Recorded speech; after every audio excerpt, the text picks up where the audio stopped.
peu d'Afrique. Ah non, c'est pas bon. Poutine monte au créneau.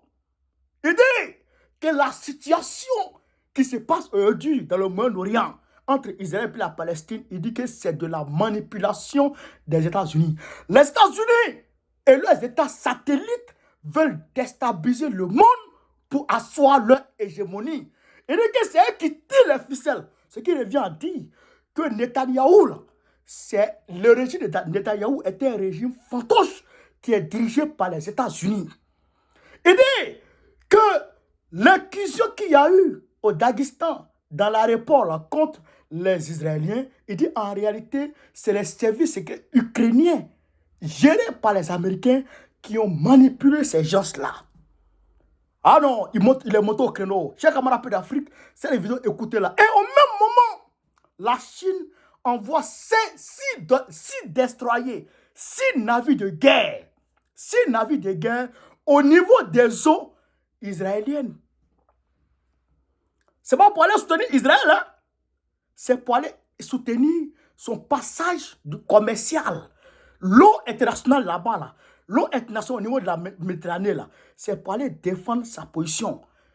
Non, parce que la Chine a voté pour le cessez-le-feu et les États-Unis ont voté contre le cessez-le-feu aux Nations Unies. Aux Nations Unies, là, ça ne va pas. Les Nations Unies, ça va? Ils vont se frapper là-bas. Ils vont se frapper aux Nations Unies. C'est-à-dire que l'ONU même, on doit dissoudre ça et puis reprendre encore. Sinon, ce qui est là, ça ne tient plus. Ça ne tient plus jamais, chers camarades. Ils ont voté un cessez-le-feu pour ouvrir un couloir humanitaire. Ils ont voté tous, hein. Ils ont envoyé ça à Netanyahou. Netanyahou a rejeté. Frère, l'ONU ne sert plus à rien. On écoute la vidéo du grand Poutine, chers camarades d'Afrique. Après, je vais vous expliquer tout dans les moindres détails. Vous allez comprendre de quoi il s'agit. On est parti. Au Proche-Orient et aussi de la question du maintien de la loi et de l'ordre public et de la protection de nos citoyens et de la paix civile, de l'unité civile entre les citoyens. À la rencontre récente avec les représentants des confessions religieuses de Russie, nous avons parlé des tentatives d'utiliser la situation dramatique au Proche-Orient pour semer la discorde dans notre pays et déstabiliser, diviser notre société multiculturelle, multiethnique et multiconfessionnelle. Et pour cela, toutes sortes de moyens sont utilisés contre nous, toutes sortes de provocations en utilisant les techniques les plus poussées d'agression psychologique. Je le répète, ceux qui sont derrière le conflit au Proche-Orient sont aussi derrière d'autres crises et vont utiliser tous les moyens pour semer la discorde et semer la dissension entre les gens partout dans le monde. Et ces gens-là, donc, sont des manipulateurs qui utilisent tous ces instruments pour déstabiliser les pays. Encore une fois, ils utilisent d'abord la situation au Proche-Orient en utilisant des méthodes terroristes contre les habitants d'Israël et contre d'autres populations. Et nous voyons que sur les lieux, on voit qu'à la place de ces terroristes, ce sont la population civile au nom de la responsabilité collective qui est punie. Et on voit qu'aujourd'hui, des centaines de milliers de vies de personnes qui n'ont rien à faire avec le terrorisme et qui ne peuvent pas fuir, qui ne peuvent pas échapper au bombardement. Et cela ne peut être justifié par rien du tout. Quand on voit les images des enfants morts, blessés, ensanglantés, et des femmes, des vieillards, du personnel médical qui souffre, évidemment, on a le cœur serré, on a les larmes aux yeux, mais nous ne devons pas, nous n'avons pas le droit de permettre de suivre les émotions. Il faut bien comprendre qui est derrière la tragédie des peuples du Proche-Orient et d'autres régions dans le monde. Qui organise ce chaos organisé. À mon avis, c'est aujourd'hui très clair, c'est évident pour tout le monde. Les commanditaires agissent de façon ouverte, effrontée, et les élites des États-Unis et de leurs satellites sont les principaux bénéficiaires de l'instabilité dans le monde. Ils tirent de là des avantages pour eux-mêmes. Et leurs stratèges, notamment aux États-Unis, comme puissance mondiale, on voit d'ailleurs très bien par les tendances de l'économie mondiale, perdent de leur puissance. Ils perdent de leur hégémonie, ils cherchent à l'utiliser, mais cette hégémonie commence à partir dans le passé. Et les États-Unis cherchent à maintenir cette domination, cette dictature mondiale, et sur fond de chaos, c'est plus facile de le faire. Ce chaos permet de contenir, déstabiliser les concurrents, comme ils le disent ouvertement. Ils s'attaquent à leurs adversaires dans cette compétition. Ils s'attaquent aux pays qui veulent préserver leur souveraineté. Et ils asservent les pays pour qu'ils leur servent de laquais. Nous avons dans ce monde multipolaire qui se met en place des civilisations différentes. Nous sommes non seulement un des leaders de ce processus multipolaire, mais je dirais même plus, tout le monde le sait, notre avenir, l'édification d'un monde juste, la Russie est sur le champ de bataille. Elle se bat pour cela, elle se bat de façon cohérente, elle perd ses soldats, ses officiers au combat, mais je le répète, et derrière la tragédie des Palestiniens et dans la situation qu'il y a au Proche-Orient, en Ukraine et derrière d'autres conflits dans le monde, l'Afghanistan, l'Irak, la Syrie, etc., derrière tout cela, on voit l'élite dirigeante des États-Unis, de leurs satellites. Cela est manifeste pour tout le monde. Et ce sont eux qui, partout, imposent leurs bases militaires partout dans le monde. Ils utilisent la force militaire constamment. Ils envoient des armes dans les zones de conflit. Ils envoient aussi des moyens financiers, notamment en Ukraine et au Proche-Orient. Ils sèment la discorde ethnique et tous ces résultats sur le champ de bataille leur permettent d'affaiblir la Russie de l'intérieur. De même, ils ne sont pas satisfaits de voir la Russie capable de régler des problèmes régionaux et notamment dans le cadre du Proche-Orient. Et ils ne veulent pas du tout voir que quelqu'un d'autre puissent agir.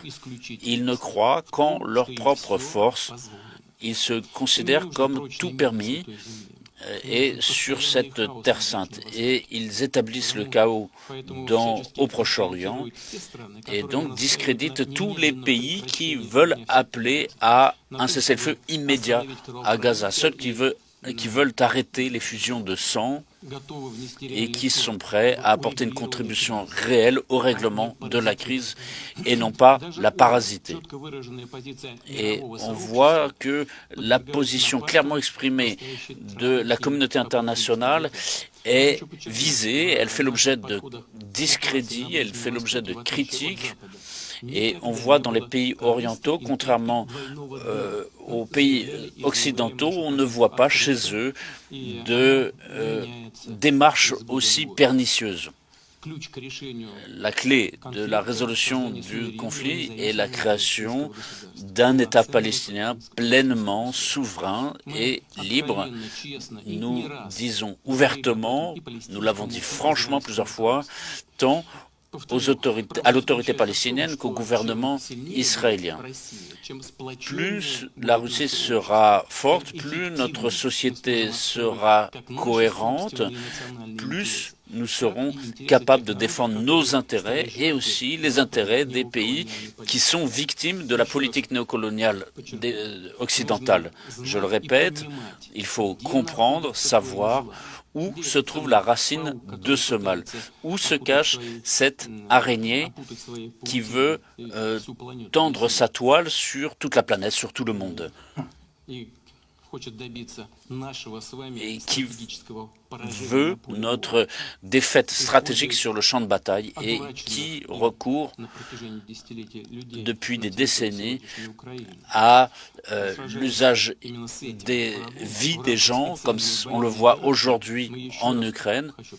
Et je le souligne encore une fois, nous conforterons la position de tous ceux qui veulent défendre leur souveraineté. Les événements de Makhatchkala hier soir ont été provoqués finalement par les réseaux sociaux et visiblement par la main des services ukrainiens ou des services occidentaux. Il y a une question qui se pose ici. Est-ce qu'on peut aider la Palestine en agressant des Tats, c'est-à-dire c'est une ethnie au Daghestan? Est-ce qu'on peut aider la Palestine comme ça? La seule chose qu'on peut faire pour les aider, c'est aider ceux qui sont dans cette stratégie, dans cette tragédie. La Russie fait le maximum pour cela. Et nous sommes pour le soutien à tous ceux qui veulent leur véritable liberté. Et je ne cesse d'ailleurs de m'étonner de voir que le régime de Kiev et ses maîtres outre-océan, on sait qu'ils ont déjà mis Bandera et les autres suppôts d'Hitler sur des monuments. Ils honorent les nazis de la Deuxième Guerre mondiale qui s'étaient directement impliqués dans les exterminations de l'Holocauste. Et aujourd'hui, on voit Kiev et ses protecteurs occidentaux chercher à inspirer des pogroms en Russie.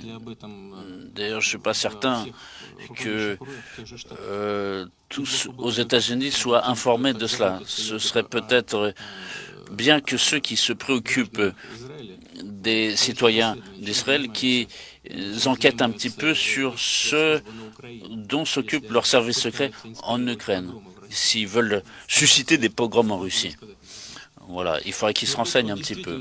Donc évidemment, ceux qui défendent leurs droits, leur souveraineté, ceux qui se battent contre le nazisme, nous sommes avec eux. Il y en a qui se battent aujourd'hui sur le front, dans le Donbass, aux abords d'Avdiivka. Ce sont nos soldats, nos officiers, tous ces gens qui ont pris en main les armes pour, avec leurs frères, défendre l'avenir de la patrie, l'avenir de la Russie et sur d'autres fronts, l'avenir de la Palestine. Je m'adresse ici à tous les services de sécurité, à toutes les autorités régionales de prendre des décisions en bon temps, en temps et en heure pour pouvoir éviter toute division interethnique. Voilà, je cède la parole pour que nous traitons des autres sujets.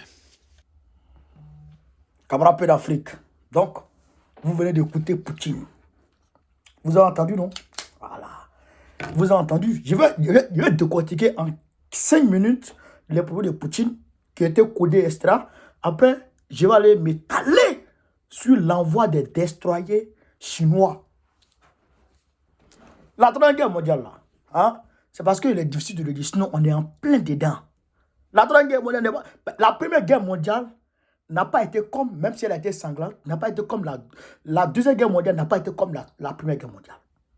Même si elle a été sanglante, mais elle n'a pas été, c'était pas le même mode de fonctionnement. La Première Guerre mondiale, c'était la guerre des tranchées. On s'enterrait dans les tranchées et on s'est tiré dessus. L'autre là, tous ces gars meurent, ou bien tous ces armes finissent, toutes ces munitions finissent, et puis on monte dans les avions, et puis on se chasse dans les avions là-bas. Après on descend. Si toi tu n'as plus d'avion, toi tu n'as plus de trucs, toi tu cèdes. Alors que c'est pas ça, la Deuxième Guerre mondiale. La Deuxième Guerre mondiale, on a vu la guerre éclair. On a vu les guerres navales. On a vu les tirs aux pigeons. Vous comprenez? On a vu les tirs aux pigeons. On a vu la bombe nucléaire. Donc, c'est pas la même chose. Aujourd'hui, là, la Troisième Guerre mondiale, là, c'est une guerre hybride. Et on est en plein dedans. C'est une guerre géopolitique, géostratégique, militaire, diplomatique en même temps. C'est comme ça. La Deuxième Guerre mondiale, il n'y avait pas l'ONU. Même s'il y a la nation qui avait déjà perdu, mais il n'y avait pas l'ONU. Vous comprenez? Aujourd'hui, l'ONU est en train de craquer. L'ONU là, ça sera dissous. On va péter l'ONU là. Frère, qu'est-ce que Poutine dit, chers camarades d'Afrique? Poutine dit, ils utilisent des méthodes terroristes contre Israël. Les États-Unis et leurs États satellites, qui sont derrière le chaos dans le Moyen-Orient. Je vous ai dit, sortez de votre tête avec des guerres religieuses. Je vous ai dit ça, non? Je vous dis ça toujours. Ouais, Poutine, il avait me donner raison. Ouais, le grand Poutine, il avait me donner raison. Moi, bon, on connaît. Poutine avait me donner raison. Votre guerre religieuse, sortez dedans. C'est pas religieux. Pas de quoi? Ceux qui ont mené l'attaque terroriste en Israël, là, eux, actuellement, ils sont au Qatar. Ils ont fui leur travail, ils sont au Qatar. Mais regardez la guerre là, regardez la guerre qui se passe. Israël est rentré, non? Israël est rentré, non? Regardez sur France 24, les images sont là. Israël est rentré, c'est les gens qui sont à pierre. Ils lancent cailloux. Il y en a qui ont calé, et puis ils vont se cacher. Vous battez contre qui? Ils ont fui leur travail, ils sont partis. Ils ont récupéré des otages. C'est faux! Tous les otages ont quitté Gaza. Réveillez-vous, hein? Donc, Poutine dit, ils utilisent des méthodes terroristes contre Israël et la Palestine. Vous comprenez? Vous comprenez? Est-ce que vous comprenez ça? Est-ce que le cas du Mali, là, et le cas de la Côte d'Ivoire, est-ce que ce n'est pas explicite pour vous? Ils vont dire à Gbagbo, il faut négocier. Ils vont former les rebelles. Ils forment les rebelles, ils arment les rebelles, et ils négocient avec Gbagbo. Ils sont avec Gbagbo, ils sont avec les rebelles. Au Mali, pareil. Ils sont... Djogouno Traoré leur dit de venir, ils sont avec Djogouno Traoré. Arrivés à Néfis, ils disent à la même Mali, vous ne pouvez plus rentrer.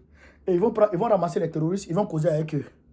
Ils vont leur donner maintenant l'autre côté là, Kidal. Pour maintenir le chaos. Il faut maintenir le chaos pour pouvoir vendre les armes. Vous comprenez? Il faut maintenir le chaos pour pouvoir vendre les armes. Il faut maintenir le chaos pour pouvoir avoir notre hégémonie. Parce que, regardez, il y a deux personnes qui se battent. Toi, tu es au milieu. Mais tu deviens celui qu'on écoute plus. Ou parce que l'ennemi t'écoute, les deux ennemis t'écoutent. Toi, on va dire, tu sais de courroie de transmission entre les deux ennemis. Donc, c'est toi on écoute plus. Donc, c'est toi qui peut décider. Quand tu envoies les armes à lui, là, tu envoies les armes à l'autre. Tu envoies les armes à l'autre, là, tu envoies les armes à l'autre. C'est-à-dire qu'il faut que les armes soient, on va dire, l'autre ne soit pas, la puissance de feu de l'autre ne soit pas trop supérieure à l'autre. La puissance de feu de l'autre ne soit pas trop supérieure à l'autre. C'est pourquoi ils empêchaient la livraison des avions du Mali. Le Mali a commandé les avions, puis on refuse de livrer. C'est pourquoi le Burkina Faso avait commandé les avions, puis on refuse de livrer. Pour ne pas que la puissance de feu de Burkina Faso soit supérieure à celle des terroristes. Pour ne pas aussi que les terroristes soient trop supérieurs au Burkinabé. Il faut que ça soit égal, en tout cas dans une fourchette, pour que la guerre demeure. C'est ce qu'ils avaient fait en Centrafrique. Grâce à Touadéra, c'est fini. Vous comprenez? Et c'est ça qui se passe dans le Moyen-Orient. Vous allez voir, hein, ils vont pression sur Israël, pression. Israël va sortir. Gaza, là, ça va rester comme ça. Jamais les Israéliens disent qu'ils peuvent finir le terrorisme. Vous ne pouvez pas. Parce que ceux qui sont vos maîtres là, c'est eux les maîtres des terroristes. Vous allez acheter les armes. Vous allez avoir crédit sur vos dos. Vous allez tuer les civils. La mort des gens là, ça n'empêche pas les Américains de dormir. Les élites américaines, ça ne les empêche pas de dormir. Ils ont détruit l'Irak ici. Ça ne les empêche pas de dormir. Les Américains, les élites là, vous ne savez pas qui sont. Vous ne savez pas leur degré de cruauté. Vous ne connaissez pas le degré de cruauté de ces gens-là. Si vous connaissez ça là, vous allez les mollo. Camarades d'Afrique, on continue.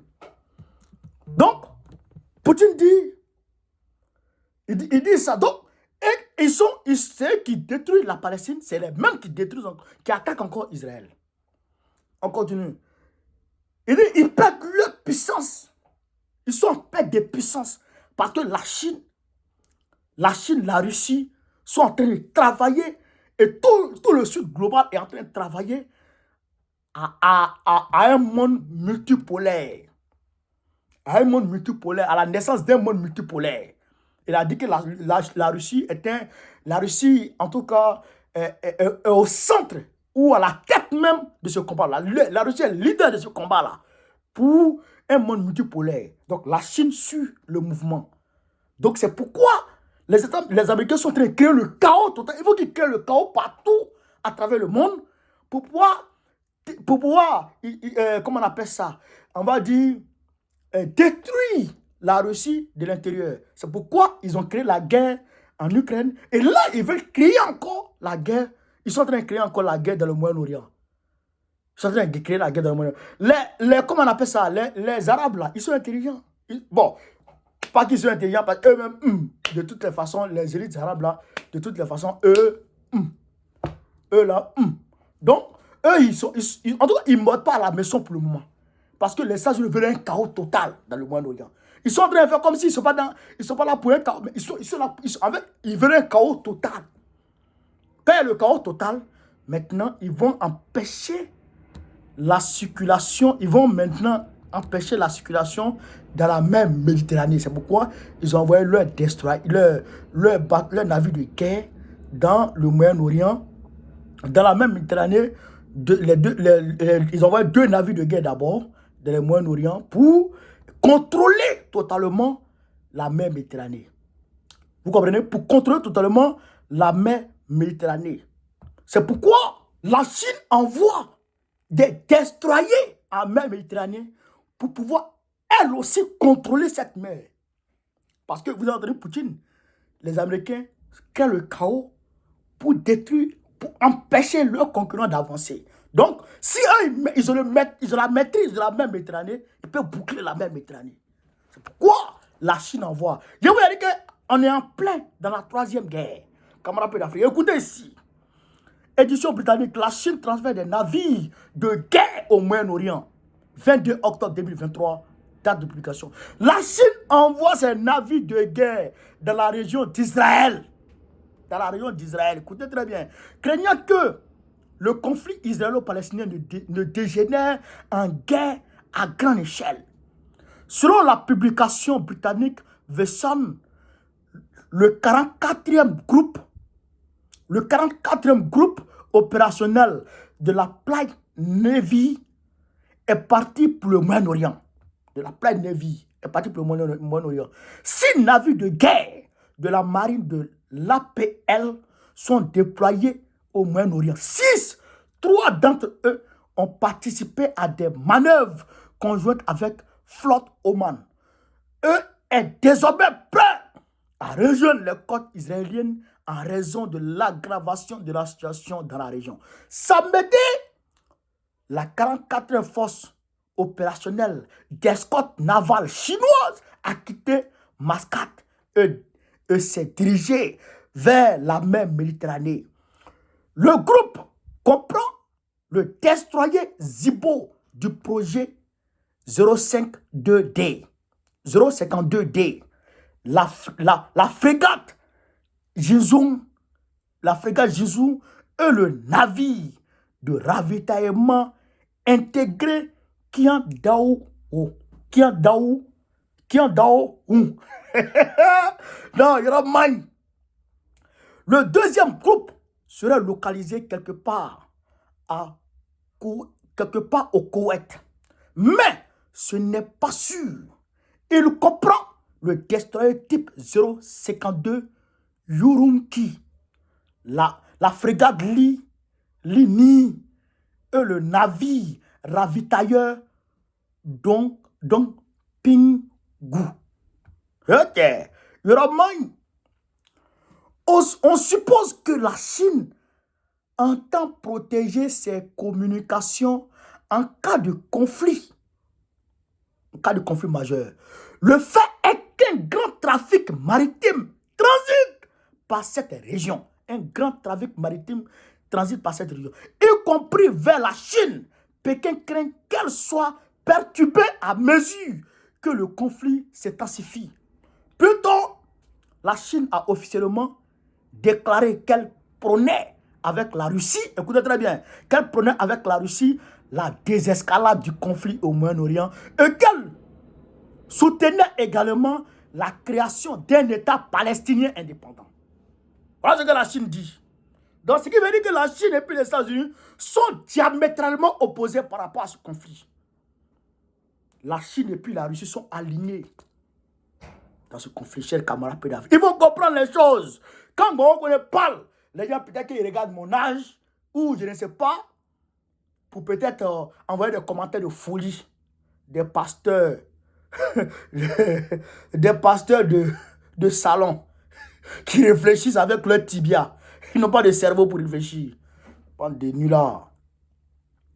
Écoutez-y, rappelons qu'il y a actuellement des navires de guerre des marines américaines et britanniques dans la région d'Israël et que les Américains transfèrent des forces supplémentaires.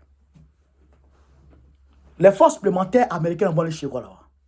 Navires britanniques vont aller chez quoi. Mais je vous rappelle aussi, en plus de ces informations, qu'il y a des navires français qui sont allés là-bas. Des navires de guerre, des bâtiments français sont allés là-bas. Selon Macron, c'est pour aller protéger les hôpitaux à Gaza. Tu es malade, tu dis à qui, petit Macron? Tu vas aller protéger les hôpitaux à Gaza. Et puis aujourd'hui, Israël envoie un ordre de départ, comment on appelle ça, de dégager, de libérer. Ils envoient un ordre de libérer les hôpitaux, de quitter les hôpitaux, de partir des hôpitaux à Gaza.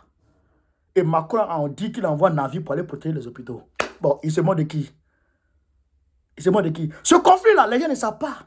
J'ai dit, les États-Unis ont envoyé Israël là-bas pour aller contrôler ici. Avant, ils voulaient aller en Ouganda.